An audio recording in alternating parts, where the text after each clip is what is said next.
everyone, I'm Sanjana and I have Tushar Tyagi with me today to talk about his experience of getting started as a product marketer. Hi Tushar, thank you for coming. Hey Sanjana, how are you doing? Great to be on the I'm doing podcast. great. Yeah, thank you. All Awesome. right, so let me welcome Tushar. So Tushar is currently the GTM Enablement Leader at Whatfix, and he has years of global experience in IT, enterprise software, and SaaS companies spanning across the globe. So Tushar, welcome again, and we'll get started. Sure. Thanks for that introduction, Sanjana. I'm excited to be here and share my thoughts. As you mentioned, I've had gotten my hands dirty in various functions in the SaaS industry and in the B2B space. So, Okay. would be happy to share Okay. my thoughts. All right. So yeah, the first question for you is it's a very basic question because not everybody understands who's a product marketer, what do they do, because it differs from company to company, right? So can you tell us like who is a product marketer and what do they do?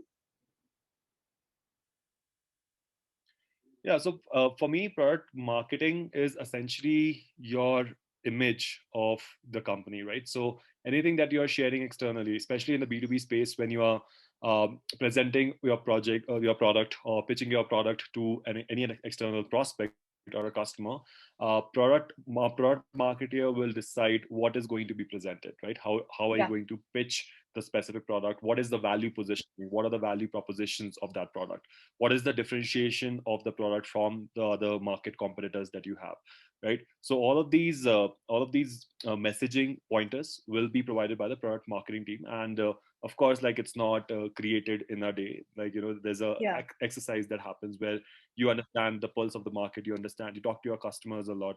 Yeah. You talk to your existing customers, you talk to your prospects, and then you understand that what is it that is hitting uh, the center of the bat when you're talking to the pain points, when you're talking to the prospects about the pain points, or specifically when you're trying to give them the value of it. So Mm. especially like when and product marketing, especially, it's very difficult to get started with, because it's a very new function altogether, right? It's probably like as old as SaaS. And then we also have so many different companies talking about the product market, like talking about their product features, etc., that you have to be very specific. You have to be driven by your customers, their pain points, your journey of your company, etc., to make sure that you are actually communicating the value in the right manner with your prospects and your customers. So I think that is the central function. And then another way of looking at it would be is the liaison between all different teams that you have. Mm. So Yeah. your customer Correct. is only going to see the final product, right? So they are only going to see the demo of your product. But then what all is going on in the product team? What all should be communicated to the existing customers, right? Because it's essentially product marketing contributes to each and every metric indirectly, at least, right? If you do not measure it directly. So for example, customer churn, product marketing, they share product newsletters, etc., to make sure that everybody Mm. is updated on the latest product features, right? And that particular activity is going to make sure that your customers uh, understand what all is coming, and then make sure that all of those changes are relevant to them, right? So you have to customize that messaging, make sure that your existing customers are engaged with whatever is happening in terms of product development, etc. And then also, like, to bag more customers, you have to make sure that there is proper communication between the product team and the sales team. So product marketing Yeah. plays that very integral role. It is like a connective tissue, right, as they say it. So it's like so it connects that particular development that happens with the product. And product teams these days, like, so many different things are coming out. So it's really a challenging role to understand all of those developments, condense them, understand the perspective from the prospects and customers, and then communicate it to your GTM team so that they are able to do a great job eventually, right? Okay. Yeah. And you know what? I've heard a lot of people say that product management and product marketing are the same. Like they don't know the difference between product management and product marketing. So these are the people, who are outside of the marketing teams, right? So how do you differentiate between product management and marketing? So product management is like both are different core roles altogether. Product management is Hmm. all about what is going to be the next phase of product development, right? So if Yeah, let's say the I roadmap. have uh, yeah, the roadmap. So if I have features A, B, C, D in my product right now, and I'm planning for EFGH in this financial Hmm. year, right? So that is Yeah. going to that's a call that's going to be taken by product management. They're gonna essentially make sure that those requirements are coming directly from different places, right? Customers, existing customers. Some of those requirements might become some of the deals that you have lost. So if you're going after certain customers, certain set of customers, and those features are a necessary set for you to convert those customers, it's very important for you to do a great job at product management, right? But then Okay. product marketing is essentially taking that information, soaking that information that has already come. So now you know that this has already changed. EFGH has already been implemented in this financial year.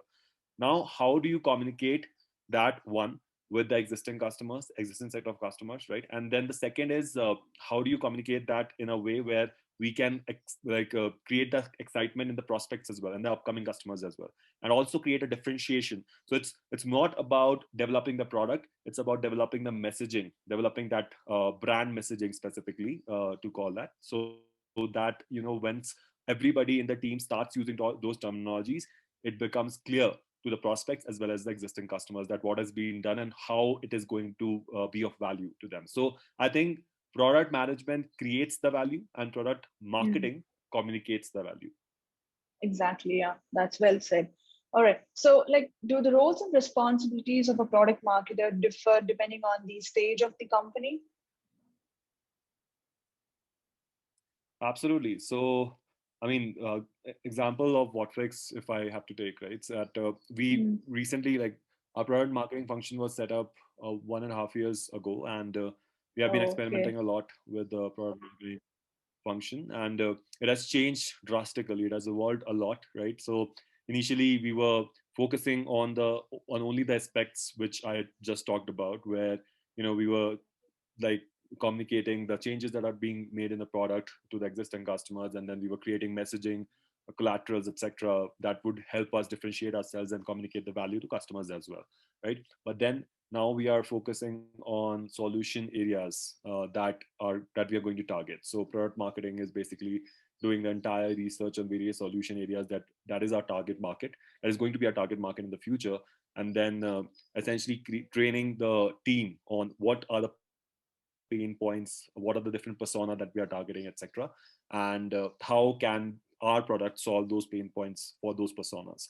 So it's a very specific in detail exercise that we are doing to that is basically a part of the evolution of the product marketing team. And it actually, like, the way I see it happen generally is that it will always start with being a liaison between the teams, right, where you are just taking the inputs from the product team and then communicate it to a GTM team, etc., as I just mentioned. But then it will evolve into more and more, or in terms of researching, in terms of basically forming the entire brand, the future brand of the company, refreshing any particular collaterals or updates that you would want your prospects to look at based on differentiation.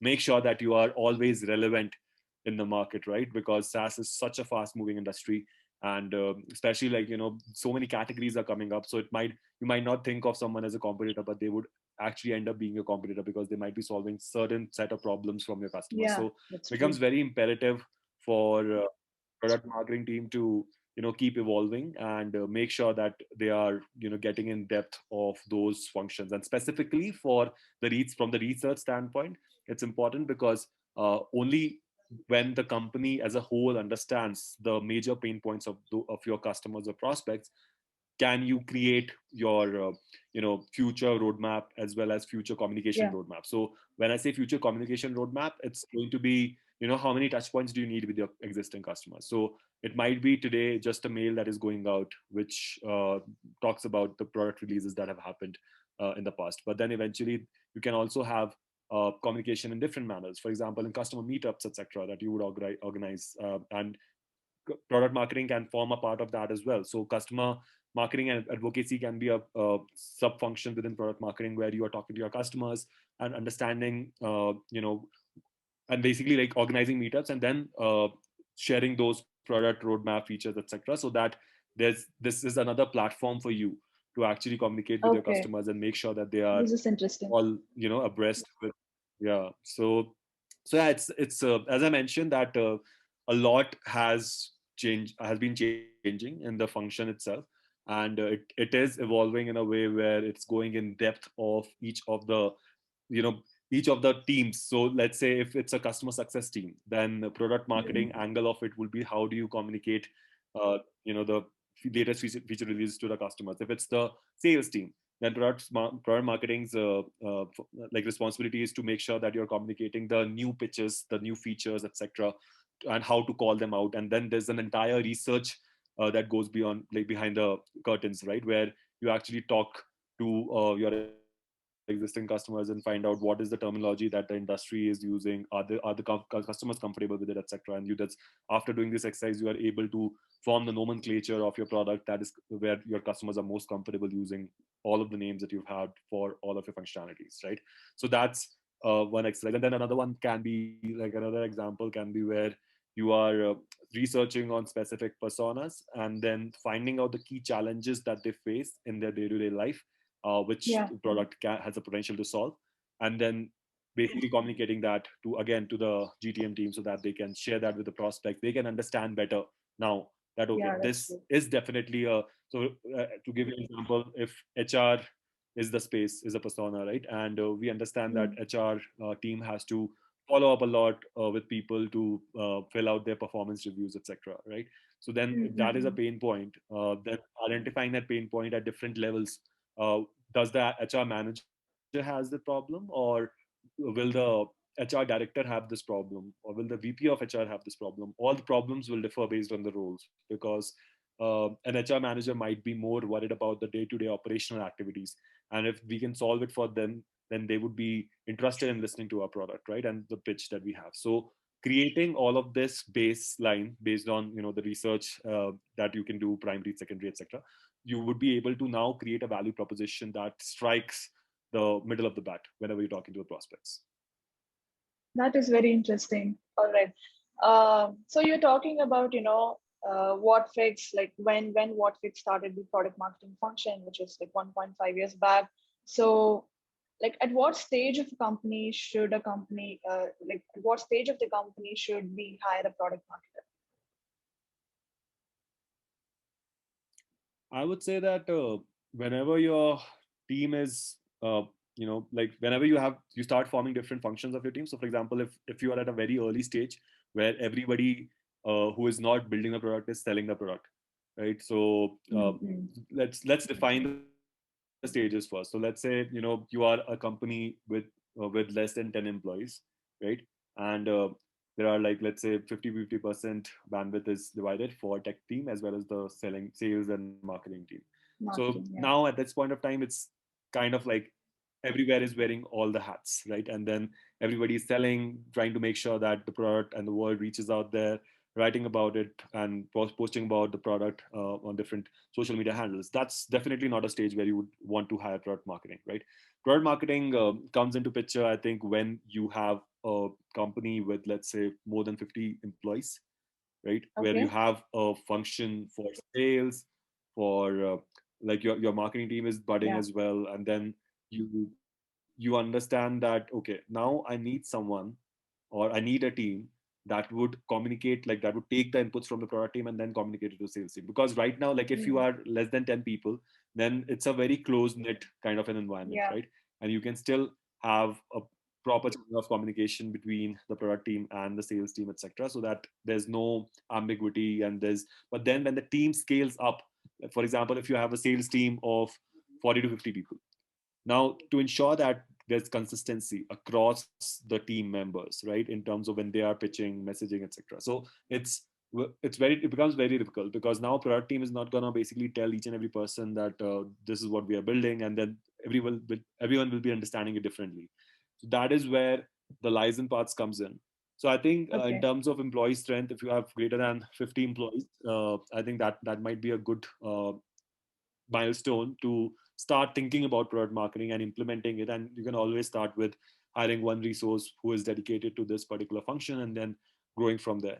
But and then in terms of customers as well, I would say that once you have, let's say, more than 20 customers, that's a point where you should definitely have someone dedicated for product marketing.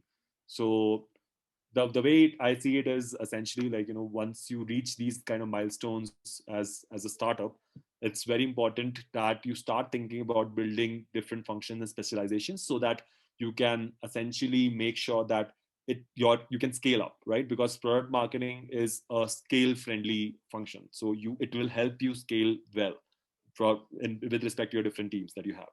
So yeah, I would that's what I think. Okay. Yeah. Like speaking of hiring a product marketer, what are some of the experiences, skill sets, and characteristics you look for while hiring one? Yeah. So since communication is basically the baseline for it, you should definitely be great at communication, right? And then great writing skills as well as great understanding of the product ecosystem is what I would look for, right? Because uh, if you uh, if you're not from the SaaS B2B background, usually, like, then it will take you some time to get used to what is the functionality of the product, why are we, Mm. selling it this way, what is the value that it brings to the customers, etc. If you are already from that background, then you would have, like, it you just have a head start in terms of understanding all those things. So I think someone who has an understanding of B2B product, B2B sales, or B2B marketing, where you understand that what kind of values we look at when we are talking to prospects, etc. So then you would be able to understand that how can we translate the things, that the product features and functionalities that the product team is creating, into those values, right?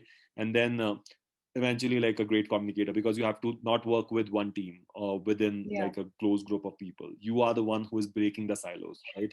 You are the Yeah. ones Yeah. who's Yeah. talking to product, who's talking to customer success, who's talking to marketing, who's talking to sales.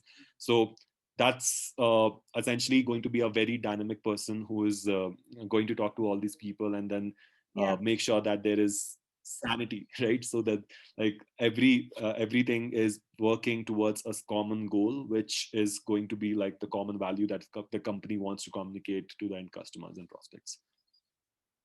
Okay. All right. So let's say that you hired a product marketer. So what do you expect them to do in the 30, 60, 90 breakup once they join the company?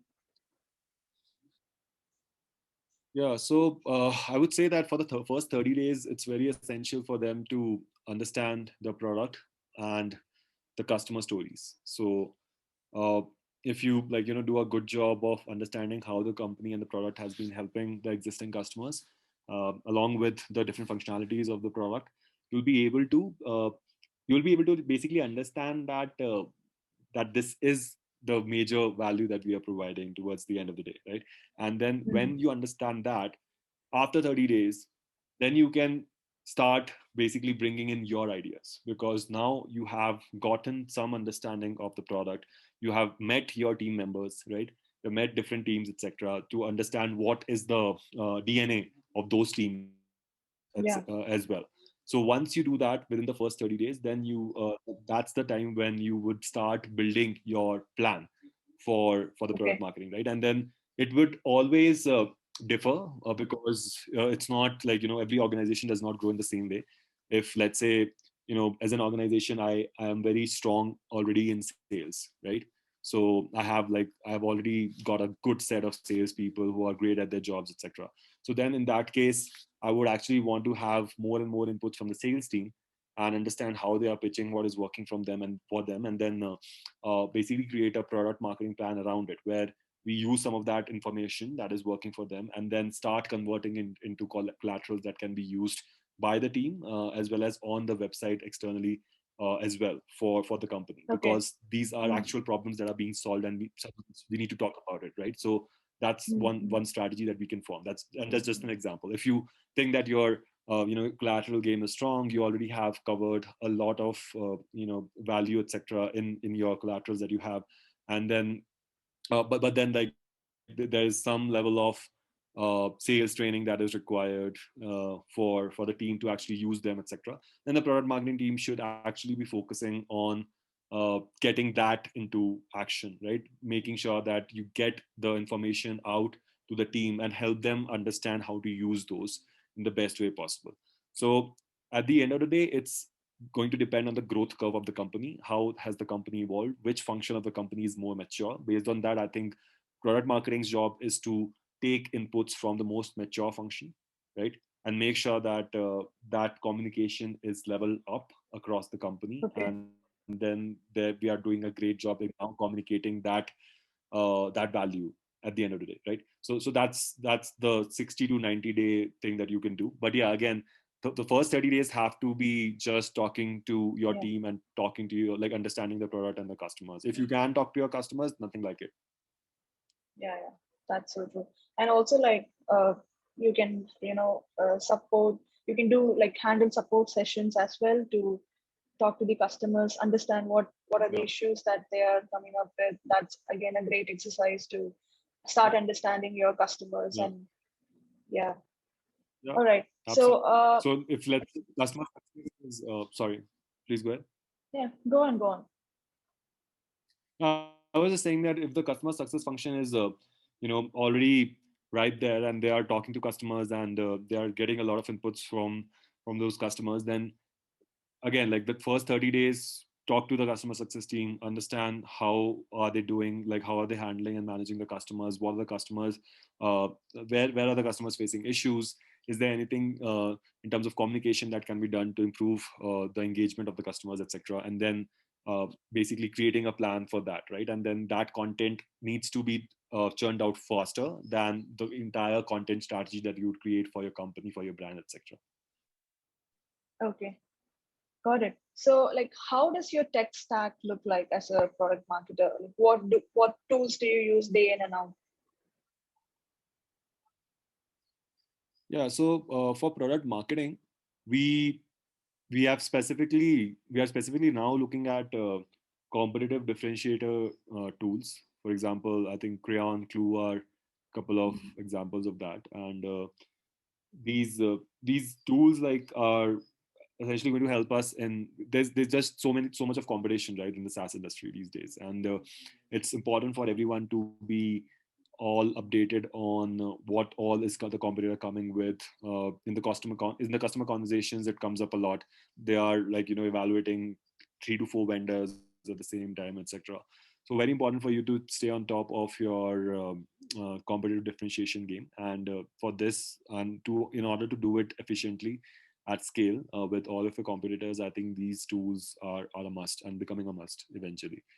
So yeah, I Okay. think that's definitely one. And then in terms of how you want to communicate the different capabilities that the product is coming up with the entire team, you can either use a channel which is more general in nature, like a video call, or a meeting, or any particular Mhm. catch up. But then there's also like a product board that's another tool where the product team actually mentions all of your product features and functionalities that are Okay. coming up, the roadmap that is coming up. And that's something that can be used by product marketing as well to understand uh, in a to understand that roadmap and basically stay on top of it all the time. Okay. What is that tool name? I didn't catch it. Product Product Blue? product board Product Board. Okay. board All board right. board. I'll just Got it. Yeah, sure. I'll also give the links in the description so people can check it out later. okay. All right. Uh, so like Right. what are some of the courses or books or podcasts or communities you would recommend a product marketer to check out? Mm, I like in terms of product marketing, I think there's a product marketing alliance which is quite Yeah. popular. I've been Mm. listening to their like podcasts, and they have like I think certain courses as well, which I've liked some of them, but I've not been a very diligent listener of their podcast. Another Okay. one which I like the style of, just in terms of, but that is again, like, it depends that how, which industry are you a part of. So, like, if you're a B2B SaaS marketer, then I think there are very few podcasts like yours. Can I say your podcast name as well? All about B2B Yeah, marketing. please do. Yeah, please do. Please do. Like, Yeah, I so I think, based on my, yeah, please go ahead. So like I just started this like 1.5 months back, and I've been interviewing a lot of marketing experts in here. Especially like I'm trying to double down on bringing a lot of product marketers, because this is something, product marketing Mhm. is a function which a lot of people don't understand. Like they have a lot of questions, like what do you do as a product marketer? How is it Yeah, different from the wider marketing team? So there are lot of yeah, questions that I encounter like every day on LinkedIn. yeah, So I'm thinking to double down on bringing a lot of product yeah, marketers onto the show, and also like talk to the wider marketing yeah, experts, and yeah, gain gain more understanding.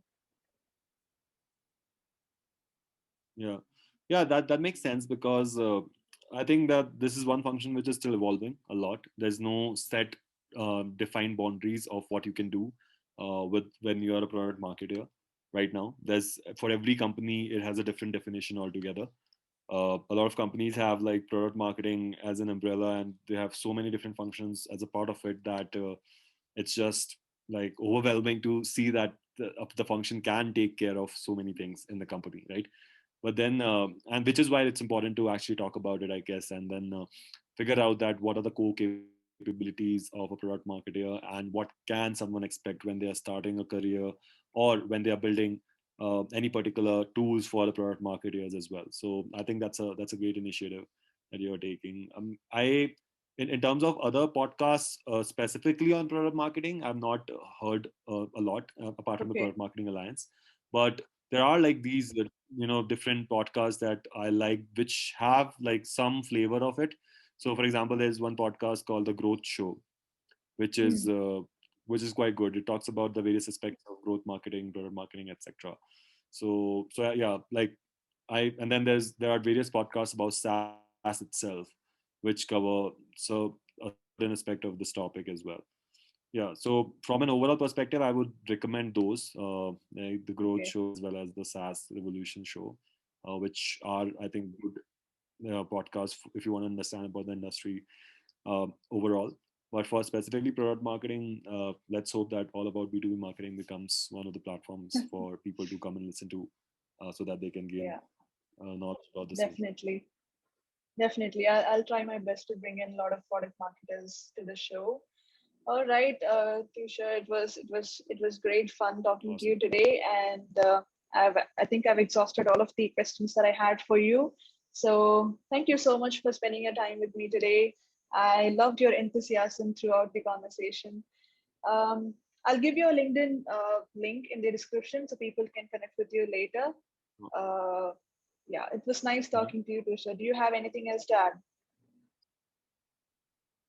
No, thanks a lot for having me. And, I've, also started, before COVID. I started another, podcast, and it's just good to see that so many new people, new professionals are, embarking on this path. And, I just hope to learn more and more, from, professionals like yourself, and then others as well, on who are, just like, who want to share and who want to learn from each other, and make sure that we are moving fast enough, and we learn from each other's mistakes and make ourselves successful fast as possible. All right. Yeah. Thank you, Tushar. It was nice talking to you. I'll talk to you again sometime. Sure, Bye sure. bye. Thanks a lot, Sanjana. Have a nice day. Bye bye.